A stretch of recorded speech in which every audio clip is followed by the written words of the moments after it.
Welcome to Media Path. I'm Louise Palanker. I'm Fritz Coleman. And our appointed mission is to escort you down a path full of fascinating media and encourage you to partake in the offerings. Our guest coming up is author, political consultant Michael Reagan. But first, let's learn what Fritz has been consuming and enjoying this week. Fritz. Well, Mike is going to like this, because the book I'm recommending this week is The Man Who Ran Washington, The Life and Times of James L. Baker III. James A. Baker III. He's going to have that much into his name. You got to get it right. Oh, James A. Baker. I'm sorry. Well, you were reading her off the screen. I was going by memory. Anyway, I'm sure Mike will have some comments about how influential he was in his dad's administration. This is the story of a man who has been called one of the most significant leaders in modern American government, maybe the most powerful man in our country who was not the president. He was Ronald Reagan's chief of staff. He was also a delegate hunter, a campaign manager for 25 years worth of Republican presidents, Treasury Secretary, Secretary of State. It's written by Peter Baker, who's a White House correspondent for the New York Times, and Susan Glaser, who is a New Yorker staff writer. And it's no coincidence that we decided to mention this book this week because Peter Baker and Susan Glaser are doing a live streaming event to benefit the Reagan Foundation. And they're doing it on Wednesday, October 14th at 4 o'clock. You can go to the Reagan Foundation website to sign up. And if that piques your interest, the foundation's doing another one on October 21st, which will be equally interesting, with General H.R. McMaster. He's got a book out as well, another one who's inside the administration from a great career militarist, but a pretty interesting guy. And Weezy, my next pick, I know you're going to have some opinion about this. Okay. It's this documentary on Netflix called Social Dilemma. This is really a conversation starter. This is what you expected social media is doing to us, our brains, our behaviors, but now there's proof from the guys who designed this stuff and admit it.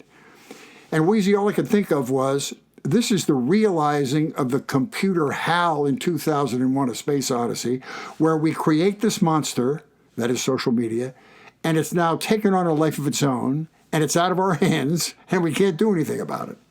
Well, I don't think we create a monster. I think we create cool stuff, and then we unleash it, and then we realize its potential, and then we become greedy, and then we design algorithms that are actually not all that healthy for people, because what you find when you create these algorithms and your goal is to get people to continue watching or continue looking, and they tend to do that more when they're terrified than when they're kind of okay and ready to go face the rest of their day. So it's kind of this mad scramble for more content that will soothe you, and you really just find things that enrage you. And the other thing about the algorithms is that what they've learned is that people will consume myths much more readily than they will consume facts. So that's because most people would rather read a novel than read nonfiction. So because myths are exciting and there's dragons and things. And so the myths that they pump out into the social sphere, tend to be really captivating, and people consume them. And then that leads them. So if you start with, let's say, flat earthers, you can even target people that are willing to believe that the earth is flat, because they're going to be fertile soil for you to plant your myth, because there are already people that have kind of extended or suspended their disbelief. And so you can toy with people, and it's tempting. And that's, I think, the monster that it has become. Well, I'm not adverse to the technology. I'm just adverse to a room full of 15 guys with IQs over 160 thinking up ways to manipulate human behavior. That's the scary thing to me, because where do you draw the line with that? Well, what did you think of the end of the piece where everybody was talking about possible solutions? Did that give you... Yeah, I like that. And I also like the fact that a lot of the spokespeople, the talking heads that appeared throughout this thing, were people that felt guilty about what they did. It was like the Oppenheimer syndrome, where after he invented the A-bomb, he decided this is the worst thing I could have done for humanity, and spent the rest of his life apologizing for it. So it was I'm sure the guy who invented fire was upset the first time a building burned down.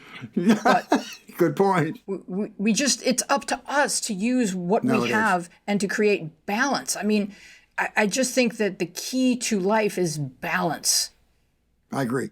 I think it speaks to this really current topic, this conundrum that we haven't been able to solve yet, which is red flagging fake news and non-factual material on social media, and whose responsibility that is. Is it the platform's responsibility? Is it Congress's responsibility to provide laws? That's the argument right now. So I just thought it was an interesting adjunct to that, but it was wow. I mean, what's the next 10 years of this technology going to be like?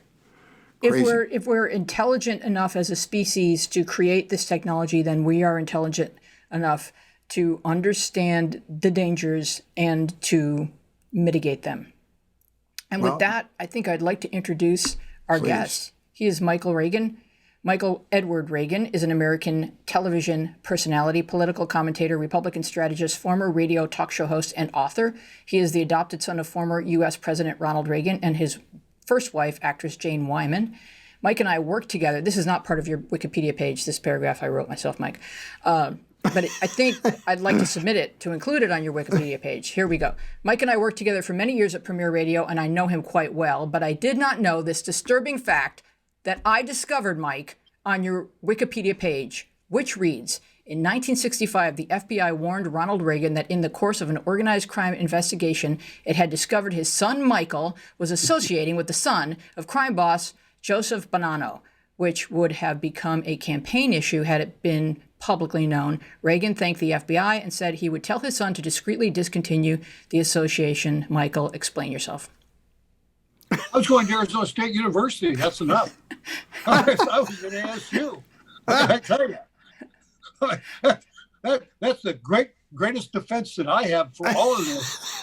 By the way, I got a call from my dad, who said, the FBI had just called him to let him know that, in fact, I was associated with Joe Bonanno Jr., who, by the way, it's really interesting. And if I can share this with you, I'm Ronald Reagan and Jane Wyman's son, and people treat me a certain way or expect me to act a certain way based on who my parents are.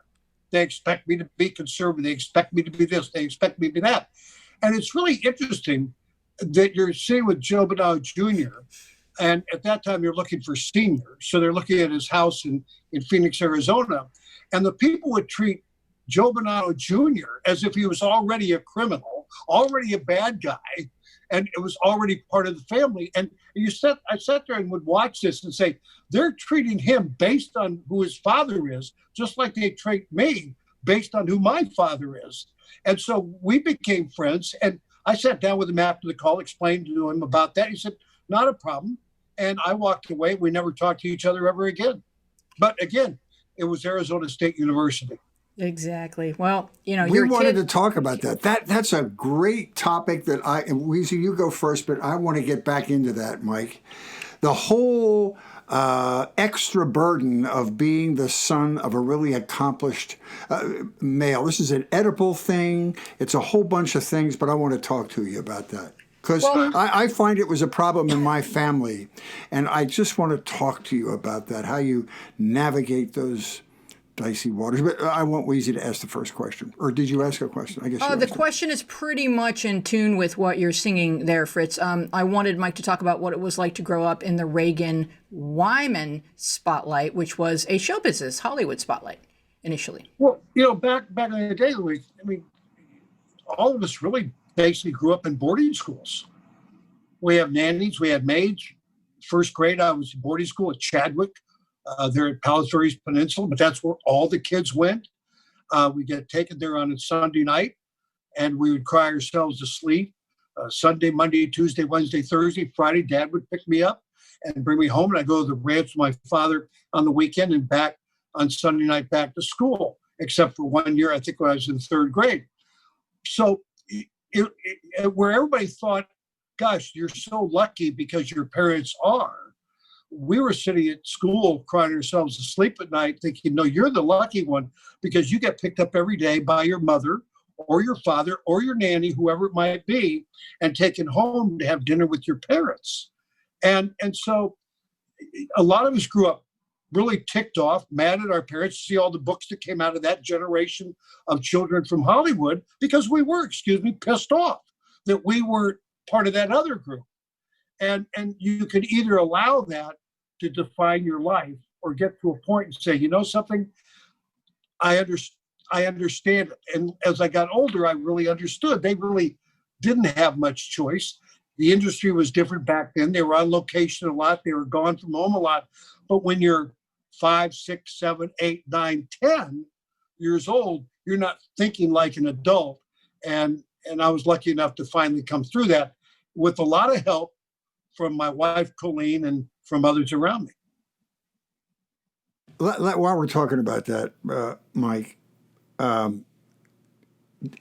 regardless of time and the amount of time, and your dad's time was limited because he had the weight of the world on his shoulders, but did he allow you to become who you are? Did he celebrate your strengths? Was there pressure to sort of follow in the template he had established, or did he celebrate you for who you were as an individual? No, he kind of celebrated for who you were. He didn't. Nobody in the family. I used to joke, Maureen. I used to joke. They don't want us in the industry because they don't want the competition. What can I tell you? But no, my mother more so than my dad, maybe, because I spent more time with my mother later on in my life. Of course, they were divorced when I was 3 years of age, but they. Most likely, they probably let me live my life, even though they thought a lot of the things I did, like befriending Joe Bonanno Jr., might have been a little silly, a little stupid at the time. But I was a kid. I was in college. So they would shake their heads. But again, they never really gave me anything. They really, at 10 years old, I was at a bicycle shop on Santa Monica in Beverly Hills across from Good Shepherd Church. Where we went to church, found a 10-speed bike. And, I said to my mom, I want a 10-speed bike. And my mom said, great, that's wonderful. Sign right here. And what she meant was I had to sign a note with my mother at 10 years of age for her to loan me the money to buy a 10-speed bike that all the other kids in the neighborhood were having their mothers give to them without signing a note. And so I ended up selling, Sunday papers in front of church on Sunday morning, and giving back my mother the money she had loaned me to buy a 10-speed bike. Louise talks about the fact she knew me when I was in radio. Before I went to work at Premiere, I was driving to San Diego back every single day to kick off my national show. I've been replaced by Rush Limbaugh on the local show in San Diego. So my motto was do unto others before they have a chance to do it to you again. And we started a national show with absolutely no money. My first paycheck was I think a baseball cap from the Green Bay Packers. I still have it at the house because they had no money. I was driving to San Diego, called my mother on the phone. I said, Mom, things are a little tight. I'm not making any money. I'm kicking off this new show. Colleen's at home in LA. We got Cameron. We've got Ashley Marie, our little baby at the time. Can you help me out? And she said, yes. I said, great. What can you do? She said, I can tell you this, shut up and keep driving. And she hung up on me. Wow. I said, excuse me? I called back. I said, did you hang up on me? She said, yes, I did. Why? She said, well, nobody died and said you didn't have to pay your dues like everybody else. So shut up and keep driving. Hung up on me again. Wow. And I did. I drove down to San Diego. We started doing this national show with literally no money. And then Premiere picked me up and I got started. But that show that I was driving to San Diego back every day, 262 miles round trip every single day, ended up lasting 19 years till I walked away from it. Or I'm sorry, 26 years till I walked away from it in 2009. Wow. So shut up and keep driving. That's what they taught me. That's what both my parents taught me. When my dad became governor, I was working on a trucking dock in LA, Asbury Transportation Company, loading oil well freight from 5 at night to 1:30 in the morning. Wow. So that the value of hard work. My parents must have hated me. No, I think they wanted you to feel the joy of accomplishment of having done it on your own. Well, and my mom actually brought that up. She said, if I give you what you need and you become a success to it, who are you going to applaud? bigger than a barn. And she was absolutely right. It was tough going. Driving 262 miles a day. My car broke down to Checkpoint Charlie down there. One night I called my wife on the phone and said, the radiator's out of Checkpoint Charlie. What should we do? And Colleen said, call AAA and have them tow you home. AAA came over and said, where are you going? I said, Sherman Oaks. He said, you know what that's going to cost? I said, I don't care. Mike, do you think your mom would have been a good political wife? No. Oh, no. I mean, I remember calling her one time. Dad just giving a speech, and I called her on the phone. I said, hey, did you see Dad's speech? It was a great speech. She said, no, I didn't. But she said, I heard that speech back in the 1940s, didn't like it then, wouldn't like it now. Wow, your mother was a very strong person. Do you think your mother was a better actor than your father? Yes. She was the queen of the age. Academy Award, Best Actress. People forget Best Movie back in the 40s, Ray Milland, Lost Weekend. People also forget 1951 Best Song with Bing Crosby in the Cool, Cool, Cool of the Evening. Nominated 2 other times for Best Actress. 4 Grammy Awards, 2 stars in the Hollywood Walk of Fame, Handprints and Footprints, and Grandma's Chinese. It's just me. Hollywood thought she was very good. Dad only has 1 star in the Hollywood Walk of Fame. Were they competitive? You want to find another industry. Were they professionally competitive? No, not really, no. But it's interesting, as she passed away, I was going through her stuff. She actually donated money to my father's campaign for governor, campaign for president, letters from Dad to her, thanking her for giving her money and giving money to the campaigns. I was very surprised. I didn't know she was a Democrat or Republican. Never knew till I started going through her things, after she passed away. But she was very quiet, held everything to her vest. And here's where she was really smart. I think my mother was much smarter than my dad. My dad was great politically, but my mom was smart. In 1950s, you'll love the story. 1950s, she signed to do a television show called Jane Wyman's Fireside Theater. They gave her $1 million signing bonus. 1951. Wow. Think about that. And she took that money and put it into a self-liquidating annuity. And I asked her one time, why'd you do that? She says, Michael, someday I'm going to be too old in Hollywood for one part, maybe too young for another part. And I just don't want to choose to act in a movie or television show because I can't eat. I want to be able to choose what I want to do. And this is going to help me in the future. And that paid off to her. When she died in 2007, that was still giving her money every January. But it's interesting. She signed that in 1951, and she picked and chose what she wanted to do. 1980, what happened? They come to her with a script called Falcon Crest. Yeah. And she ends up being the top paid actress in television, #1 show on TV, lasted 9 years. And it was really a great lesson I learned from that. And a lot of people can learn from that. That, it may not last forever. You better figure out a way to soak it away so that you have a place to fall back on in the future. Mm-hmm.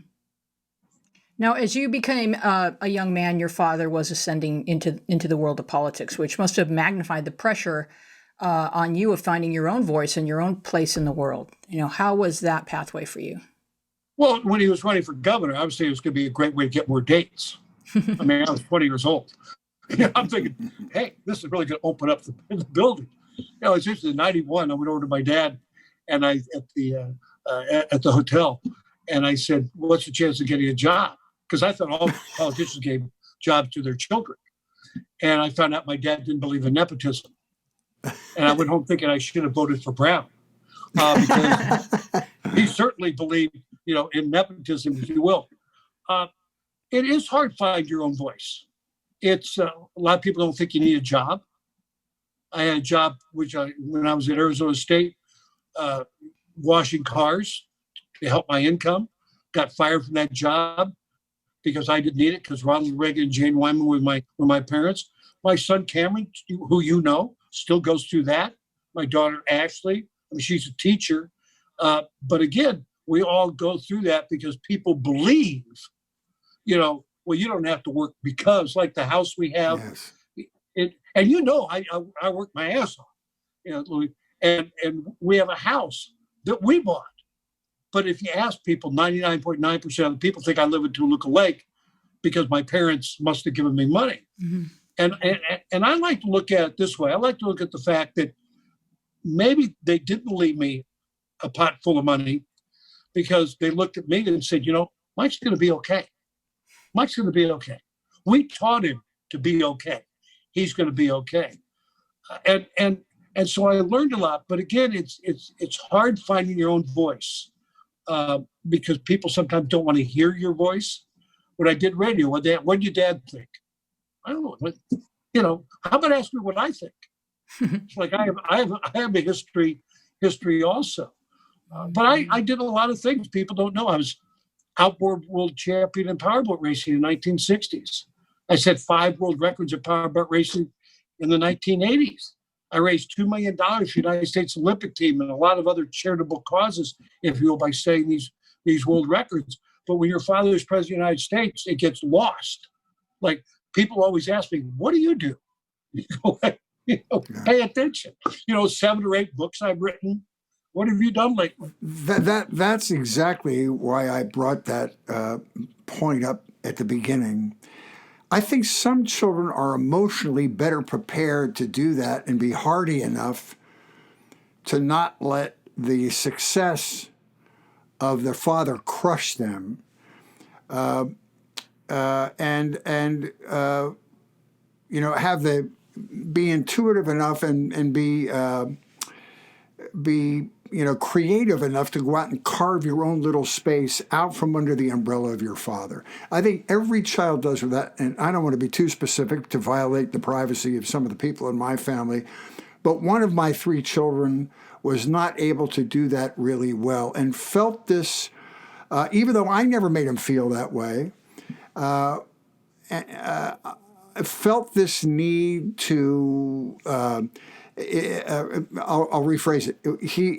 He wasn't able to feel any worth if he couldn't do something equal to or greater than what his father had done, which is a really bad place for a child's mind to be. And I couldn't. It's hard being green. I tell you, it's hard being green. Yeah.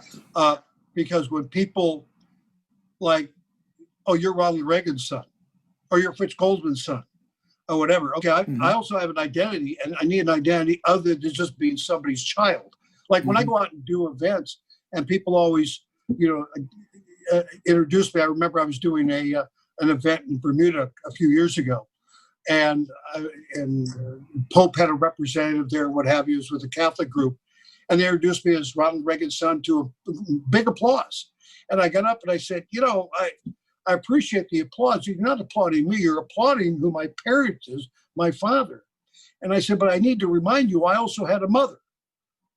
Yeah. And I said, my mother was Jane Wyman. And I know this is a Catholic organization. So, when you all die and go to heaven, when you see my father in heaven, look 3 floors above him for Jane Wyman. And the reason for that is because my mother was buried as a Dominican nun to the 3rd order. And I said, she is a much higher place in heaven than my father will ever have because of that. And of course, all these jaws just dropped because they didn't realize your mother was buried as a Dominican nun to the 3rd order, full regalia. And so you need to remind people, I also have a mother. But, up until 1964, I was Jane Wyman's kid. And Dad gave the speech, A Time for Choosing, and overnight I became Ronald Reagan's kid. Yeah. So you had a personality and a character hardy enough to say, no, this is time for me to push back and stick up for myself, which I think is wonderful. But not all children deal with that dilemma the same way, is what I'm saying. We're all wired differently. Anymore. Yeah, exactly. Let's do the commercial, Fritzy. Okay. I can't wait. I've put all my savings into this. I hope it works. Winning season returns at MyBookie. Winning season means doubling your first deposit. Winning season means Survivor, Super Contestants, and Squares. At MyBookie, it's time to celebrate the NFL season. Sign up now and make your first deposit to get a dollar-for-dollar match all the way up to $1,000 and grab yourself a free entry into the famed MyBookie Super Contest. To play in the contest, all you have to do is pick 5 NFL games against the spread to have a chance at $100,000 guaranteed in cash prizes. The best part is MyBookie has thousands of bets to choose from, the full NFL slate, the NBA playoffs, from live betting to championship futures. Every play you want to make is waiting at MyBookie. It's simple. Make your picks, win big, collect the dough.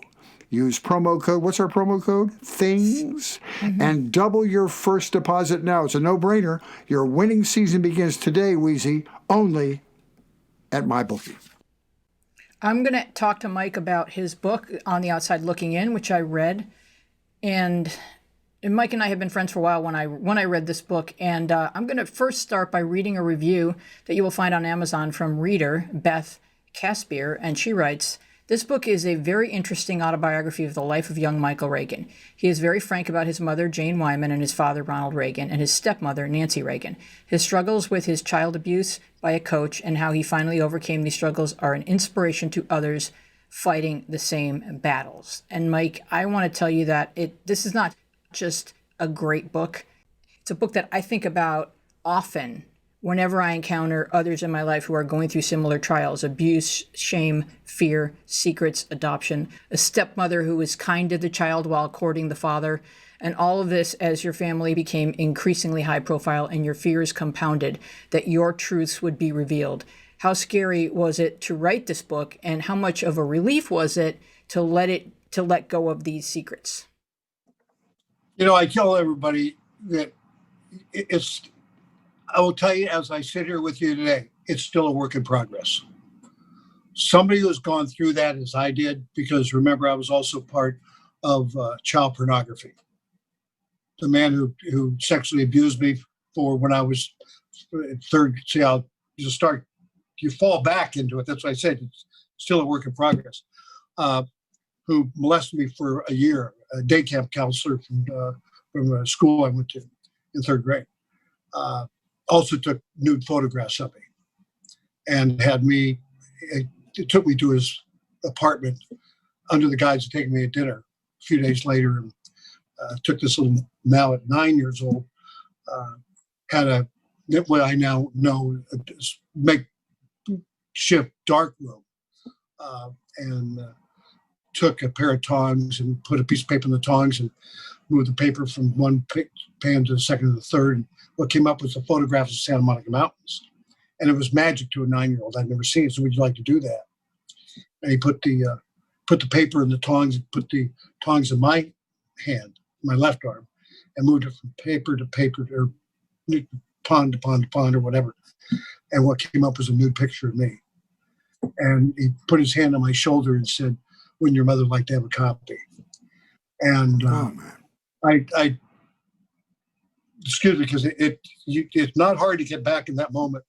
That's why I say it's still a work in progress. I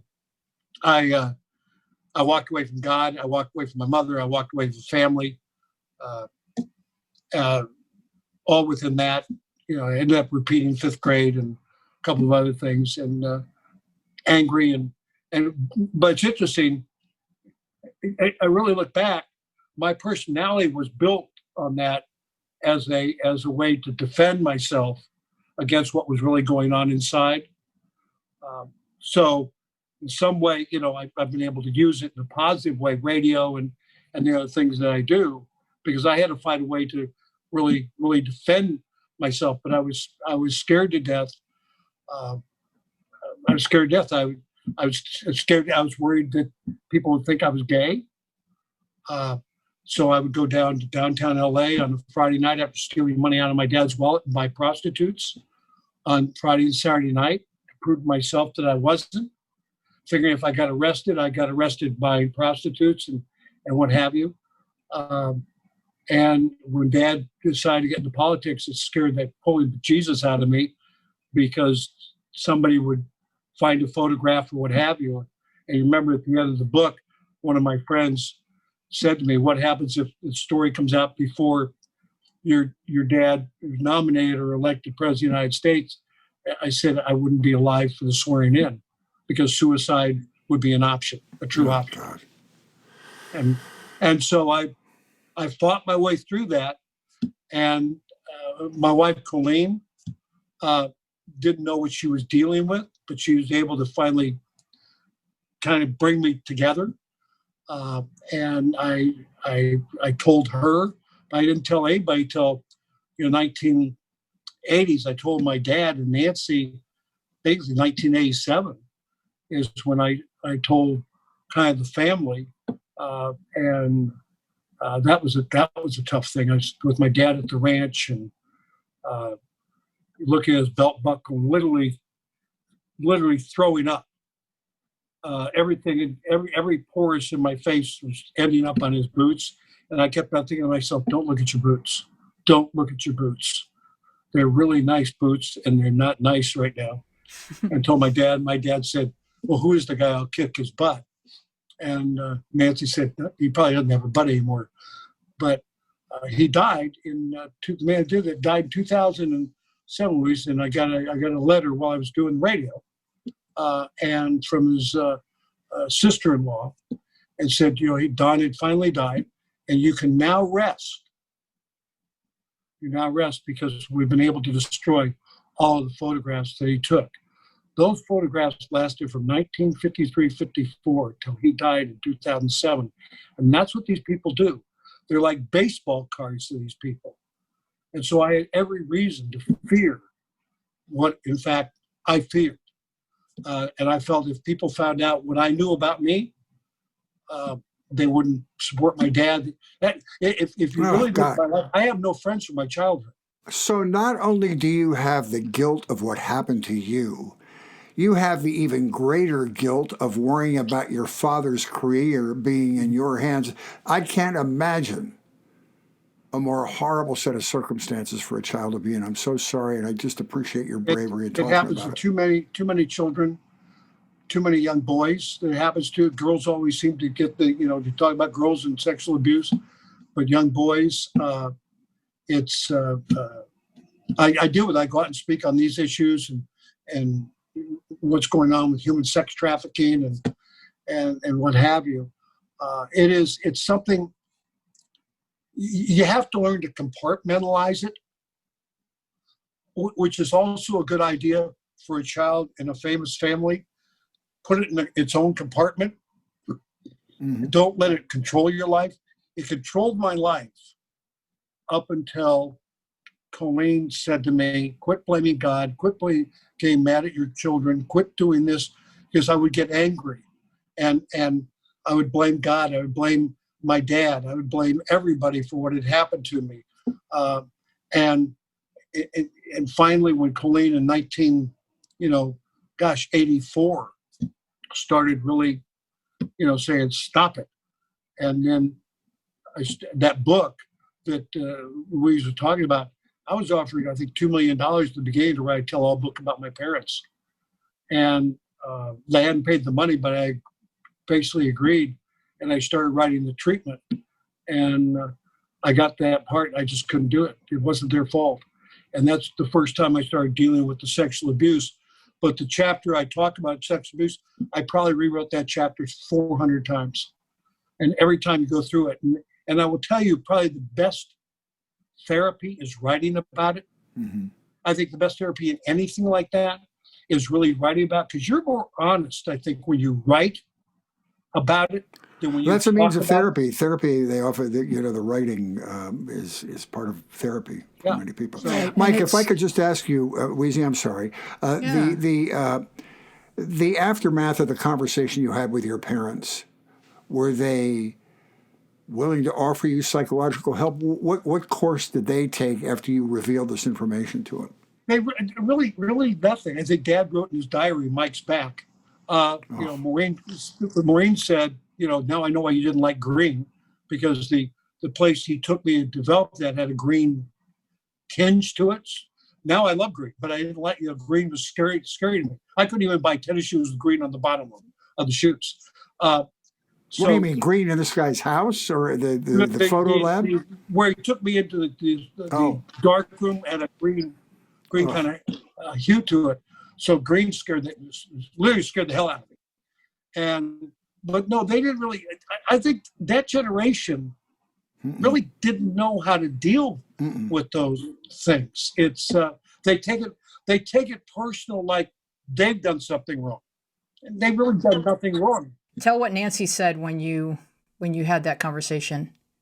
Her comment to you. Are you talking about what I had with Dad? And the dad, I don't think he has a butt anymore. No, I thought she said. Oh. She said. Oh! You're talking about when I was going to do the first interview in the book back in New York, just before. It was 1988. Back in New York, I was going to be interviewed by the big talk show host at the time on TV, and Nancy came to the house. And I opened the door. I was like, "What are you doing here?" And she said, "I understand you're going to be, Donahue. I understand you're going to be on the Donahue show. You'll be talking about that book." I said, "Yes." She said, "Well, when you get to that part in the book about, I said, about being abused? Yes, that's the part. Well, remind Donahue you were living with your mother when that happened." And I just shook my head. But then again, that's that generation of, now we talk about it more openly, maybe because of all the media that's out there today and social media and what have you. But that generation, always tries to kind of dodge.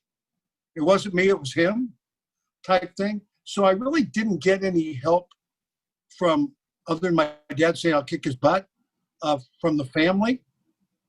So I had to really pull it all together. I went into therapy over in Santa Monica when I was writing the book, because they gave free therapy to people during a period of time who've gone through that. So I did that. But again, it's something that you will never, ever get over, because it defines, 8 years old, 9 years old.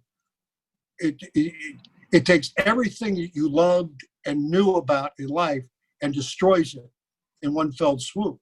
I mean, I think your circuitry winds itself around that wound. And so everything that was going to be wired one certain way based on your personality, it's now kind of diverting around that wound and giving host to that wound and informing everything. And I'm just wondering how it felt once you had written the book and now you're hearing from other boys have been abused, finding out it's not uncommon. Maybe 1 in 5 boys has been abused, maybe 1 in 3 girls has been abused, and it completely robs a person of everything, all that safety that kids need. The biggest problem is not the child. Well, that's a major problem, but it's still the same problem today. The parents accepting. The parents don't want to hear about it. Mm-hmm. And so the next book I wrote is the follow-up to that, Twice Adopted. Right. I don't know if you have that one. If you don't, I'll make sure you get a copy. We have a link to it. You might answer this in your book, Mike, but I have an adopted brother. And I actually send that book, because I think I've got the rest of the copies. I actually send that book to parents and children, young men or women who've gone through it. I'll send them that book, and I'll send one to their parents to read so they can kind of understand it and what have you. But you want to feel you can go to your parents without them turning and running away. And it takes a child, I don't know if you know the numbers, it takes a child 7 times to tell what's happened to them before the first person even listens. Wow. At what point do you stop listening? What point? It takes a child 7 times. So, and that's even with mom and dad. Because they feel like it's their failure somehow. Mm-hmm. Somehow their failure, it's so back on them. Right. And let me ask you a question about being adopted. You're adopted. My stepbrother is adopted. And my stepbrother had a time in his life when he became obsessed with his biological past. He wanted to know his biological history and decided to go on this pilgrimage to find out everything he could about his biological past and found them. And this was with the complete support of his adoptive parents. His adoptive father ended up being my stepfather. And after he had gone on this mission, he came back and said to my stepfather, I am so very thankful to God that you are my parents, which was just the greatest thing you can say to a set of adopted parents, because that means their mission is complete, but it can go the other way. I just wonder if you had a similar circumstance in your life where your parents, where Jane and the president were supportive of you wanting to find out about your past. My dad was. I sent my mother a letter. I think maybe it's harder on moms than it is on dads. Mm-hmm. I wasn't a failure type thing, but I sent a letter to my mom that's in that book, Twice Adopted, by the way. I think maybe it's even in the first one. I'm not sure. And I will tell you, I found my birth brother, saved my life. I would be dead today if I had not found him and done that search. The reason I tell you is Barry Lang, who's my birth brother, was actually a writer in Laverne and Shirley when he was 21 years of age. Wow. Lived out here. All the drugs are coming into Hollywood. He said, I'm 21 and making more money than God. He says, the drugs are coming in. I had a choice, put it up my nose or leave. So he said, I left. He lives in Columbus, Ohio. And we're great college football fans. We talk 37 times a week during college football when they have it. And when he came out here, and I spent 3 days with him, showing him the house I grew up on Beverly Glen and the parks and all this kind of stuff. And as he's getting on the plane to fly back to Columbus, he says to me, and he gave me, by the way, 3 scrapbooks that our birth mother had put together. She passed away in 85, put together of my life. She had more pictures of my life than my mom and dad. Wow. But he says to me, if you got our mother's side of the family's heart, you could be dead by 69. If you didn't, you'll live to be in your 90s. Start dealing with it now. I started the 81 aspirin. I was already in good shape, but I started making sure I was always in good shape, making sure I saw the doctors at least once a year, did the EKG, did all the tests and all of those things. At 70 years old, quadruple bypass surgery, pacemaker, 2 strokes, right, and a seizure. Barry flew out here from Ohio, spent a week with me with his wife at the hospital and what have you. But like Dr. Sato said to me, he said, you've done everything right, which probably saved your life. I had a resting heart rate of 41 when I went in the hospital. You've done everything right. He says, there's nothing I could have done. What got you is genetics. Yeah. And Barry, if he doesn't tell me that, I don't start a regiment. I don't tell my doctor, which I did the next day. There's a big ethical argument now about biological families having to reveal, and they can do it digitally now. You're not giving away anybody's identity, but all these DNA markers so that an adopted child has a sense of his personal history, which I think I support that. Oh no, I'm absolutely for that. Yeah. They should be able to have that information, so that, because if I don't do that, like Dr. Osato says, you're wheeled in the front and boxed out the back. Even though he's a great doctor, probably would save me anyway. But again, because I was in shape, not many people have quadruple bypass surgery and seizures and all these other stuff with a resting heart rate of 41. So you found Barry. He was part of your investigation to find your biological family. I found Barry. I found Barry, and we share the same birth mother. I have a birth sister where we share the same birth father, and she lives in Georgia. Were they happy to hear from you? Oh yeah, they knew about me. So yeah, they were very happy. They knew.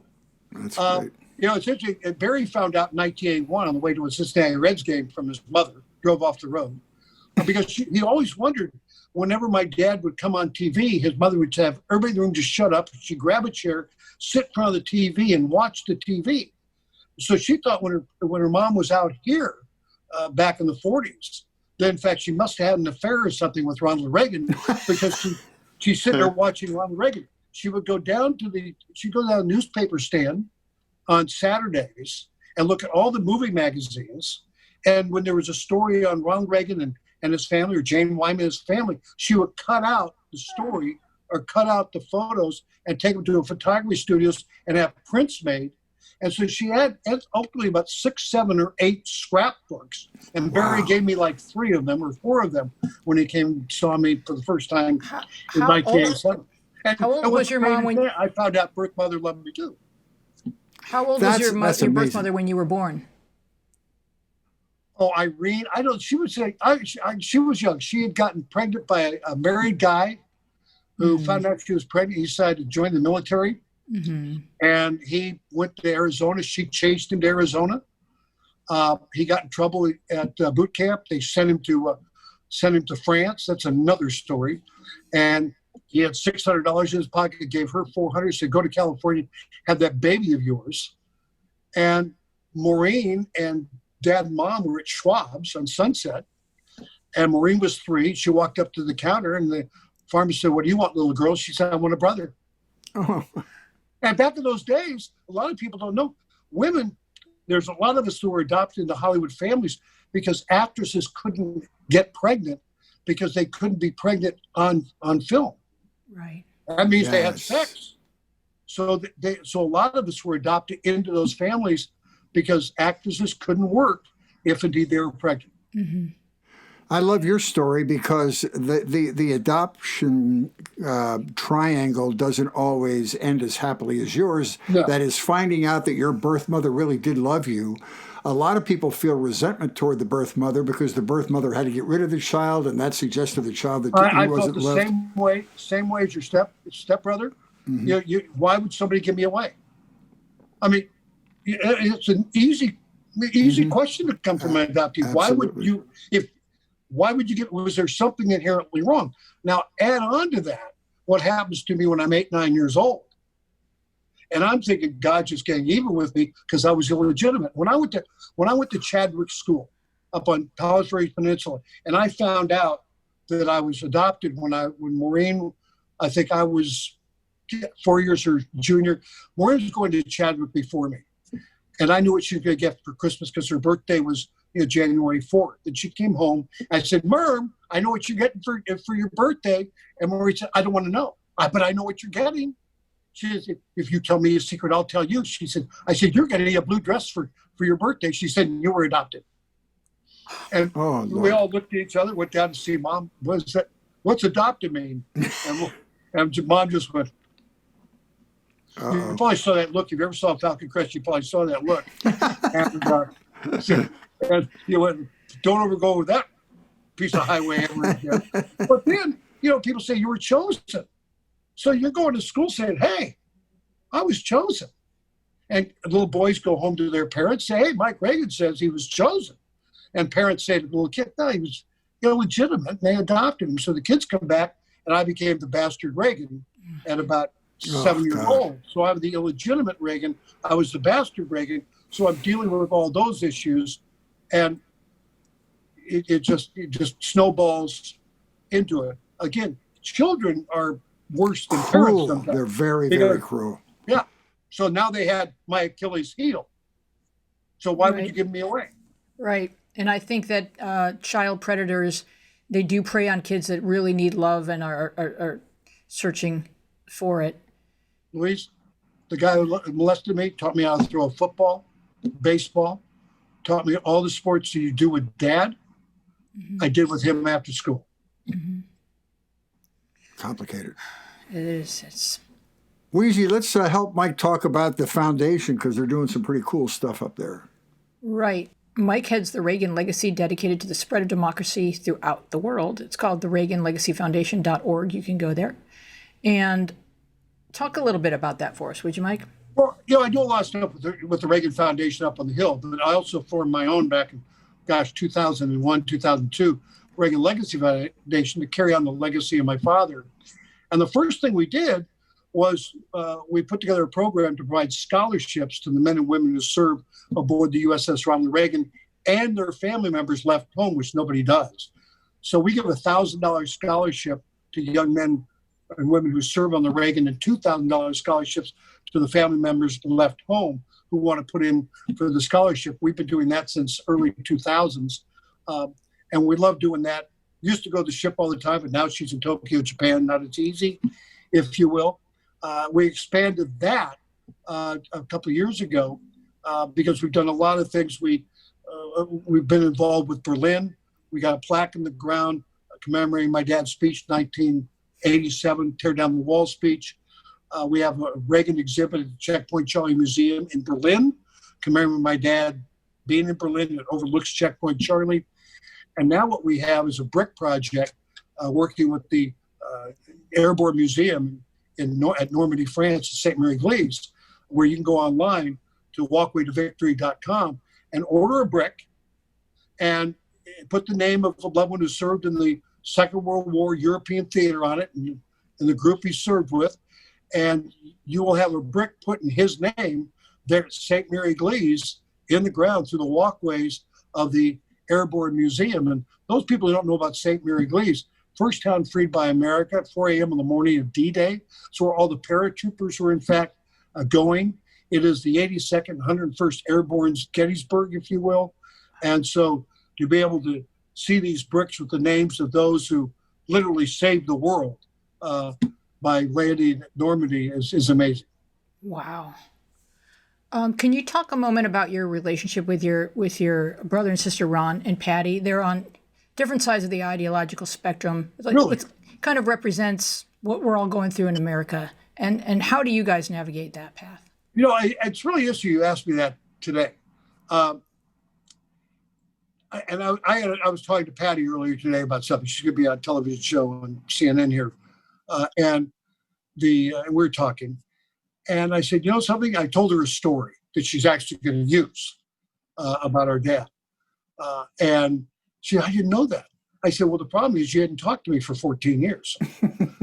I said, if you talked to me 14 years ago, I would told you that story. She said, oh, you're right. But we didn't have a relationship. After reading my dad's will, no relationship at all. And about 2 years ago, she called me. She was working on a project to do, the Reagan family before the world crashed in. Because there was a family there before the politics gets involved. And she said, would you help me with it? And can I interview you? I said, I'm in.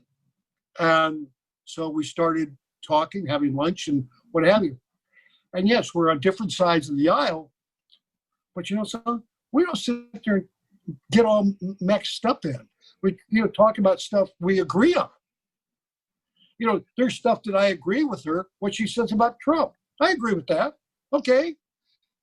But I'm not going to get into this. I'm never going to talk to you again. And so it's nice to be able to have that conversation with her. She came over for Christmas last year. I hadn't been with her with Christmas since 1992. She called, wondered if she could come over and spend part of Christmas. Ron, I haven't really talked to at all. He hasn't reached out, and I don't know how to find him. But it's nice to rekindle a relationship that never was that great.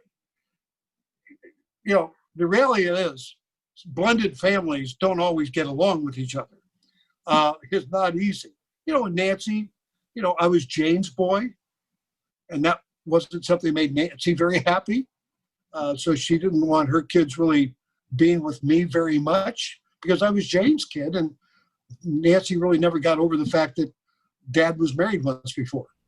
How were the president and the president and Nancy with your children? Did they feel like real grandchildren?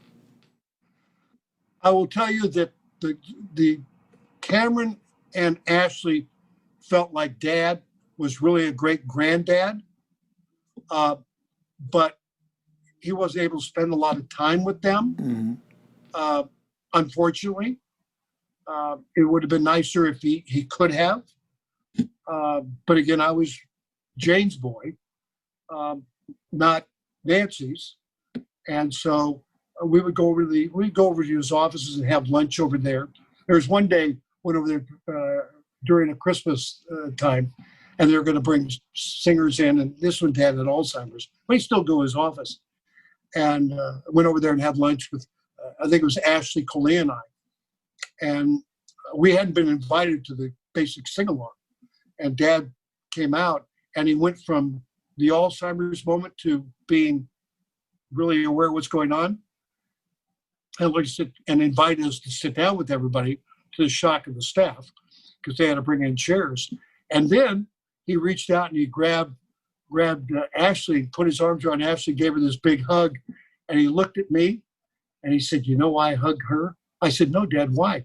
"Because she's a she." And as soon as he said that, he was back into the Alzheimer's, and they took him in. Wow. And I was saying to Patty today, I said, you really look at it. There were some magical moments that we have that nobody else ever had. And instead of looking at the harder moments, maybe the moments we wish we would have had that we never had, look at the moments we got. And I told her about a jacket my dad gave me. I went back to the White House on that when I was going to be interviewed about the book. And I was on the same trip, and we were going to get on Air Force One and fly back for Easter. And my dad asked me to come into his changing room at the White House, and he gave me this nice leather jacket, outdoor ranch kind of jacket. "You try this on." Tried it on. He said, "Yeah, it fits." I said, "Well, you and I are the same size, 44 regular." And he said, "Looks good." I said, "Well, thank you very much. Keep it." I said, "Really?" He said, "Yeah." I said, "One condition." I said, "What's the condition?" He said, "I have no idea who the hell gave me that jacket. So oh, wow. please, when we're together, don't ever wear it." That's awesome. We started this conversation out talking about the book about James Baker, who was this huge person in American politics. Was there one person that you got to know as a young man in the White House that you had a sort of an affectionate relationship with? One person you have the fondest memories about? Yeah, Rex Scouten. They named his dog after him. Rex, the little dog. Yeah, Rex was great. The person you want to know are the ushers. Forget all the other guys. You got to know the ushers. You know the ushers, you got licked at the White House. I mean, to this day, I'd call the ushers to get in. I used to have the relationship I had with all of them was really, pretty good. I mean, you look at Dad went through some stuff, like every president goes through some stuff. It's the way you handle it, is really the end result of it all. And it was good when James Baker came in and did the things he had to do and did. Duberstein coming in, when he was truly needed. Maureen was great. Maureen lived at the White House a lot. The We Are the World, the hands across the White House would never have happened without Maureen. Maureen's the one that circumvented the whole staff and said, we're going to do this, and got Dad, so they opened up the gates of the White House to do the hands across America with the We Are the World. So it's everybody working together in conjunction that helps get everything done. Not one person. I mean, James Baker was great, needed for his position. Duberstein, Maureen, others that were in the room. If you remember Dad, every speech he gave was about we, not I. You cannot afford to have I's in the room. You got to have we in the room, not I's in the room. So what would your dad have said about Trump? He probably wouldn't have said anything, because he wasn't that kind of a guy. He wouldn't have said anything. He would have, he did his tour. And it's also a different time. I mean, when his president was ABC, ABC, CBS, and Fritz Coleman. Yeah. Boy, the place has gone downhill since then. He got all the social media out there, but he never spoke ill. Dad always said, find the good. I want to read a quote to close this out from your dad about that very thing. And I only do this not in a political sense, but in contrast of character, if you'll permit me to say that. Your dad said, "Whatever else history may say about me when I'm gone, I hope I appealed to your best hopes and not your worst fears." That seems to resonate with me right now, especially. Fritz, we live in a world, and I talk to people about this, we live in a world today where the John Kennedys and the Ronald Reagans may never ever win the nomination of their parties anymore. Man, that's sad. Like, and Dad looked for the better angels. We need to look for the better angels. Well, I got to tell you, I am so surprised and happy at the way this went, Mike. We didn't have to get political. You were so forthcoming about your personal life, and I think a lot of people are going to take some great thoughts for their own personal circumstances out of what you revealed to us today. I really appreciate it. Seriously, thank you for having me on, both of you, and I've known both of you for a long time, and what have you. And if anytime you want to do it again, and I'm available. And again, anybody out there who's gone through some of these things, find a compartment to put those things in. Don't let it control your life, but don't forget it either, because you can use that to help others. Absolutely. All right, here come the closing credits. We would love for you to join us online on Instagram and Twitter, where we are at MediaPathPod, and on Facebook, where we are MediaPath Podcast. You can find full episodes with all kinds of bonus visual content on our YouTube channel, MediaPath Podcast. I want to thank Michael Reagan for being with us and sharing so much of your story with us. We greatly appreciate you. Our team includes Dina Friedman, Francesco Demanda, Mosey Masenko, John Maddox, Bill Filipiak, Thomas Hubble, Brian Bennett, and you. I'm Louise Palanker here with Fritz Coleman, and we will see you along the media path.